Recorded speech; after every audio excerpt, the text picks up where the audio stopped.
गांव के बाहर एक पुराना मंदिर था, जिसके पास एक ऊंचा खंभा खड़ा था।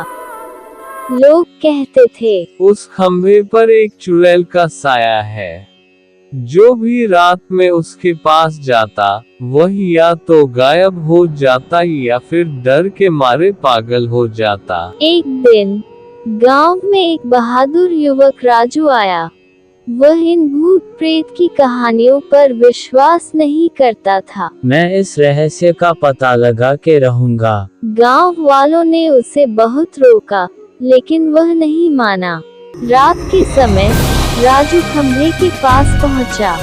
जैसे ही उसने खंभे को छुआ, एक ठंडी हवा चलने लगी और उसके कानों में एक अजीब सी फुसफुसाहट सुनाई दी। तू यहाँ क्यों आया? राजू ने हिम्मत नहीं हारी और चारों ओर देखने लगा।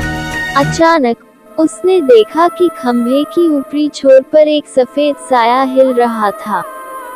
देखते ही देखते वह साया हवा में तैरता हुआ नीचे आने लगा। वह एक डरावनी चुड़ैल थी, जिसकी लाल चमकती आंखें और बिखरे हुए बाल थे। राजू ने डर को काबू में रखते हुए जोर से चिल्लाया, तू कौन है और यहाँ क्यों रहती है? चुड़ैल ठहाका मारकर हंसने लगी। मैं इस खंभे से बंधी हूँ।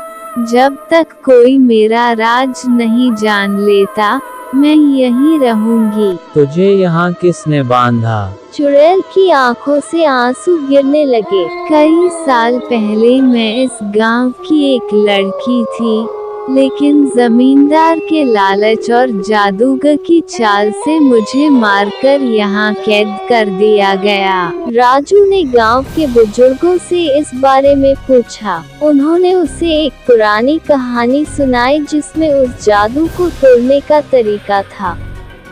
राजू ने पूरे विधि विधान से वह मंत्र पढ़ा और देखते ही देखते चुड़ैल की आत्मा मुक्त हो गई। जाते जाते, राजू, तूने मुझे मुक्त कर दिया। अब ये जगह हमेशा के लिए सुरक्षित है। उसके बाद गांव में कभी भी किसी ने उस खंभे पर कोई डरावनी चीज नहीं देखी। राजू की बहादुरी की कहानी पूरे इलाके में मशहूर हो गई।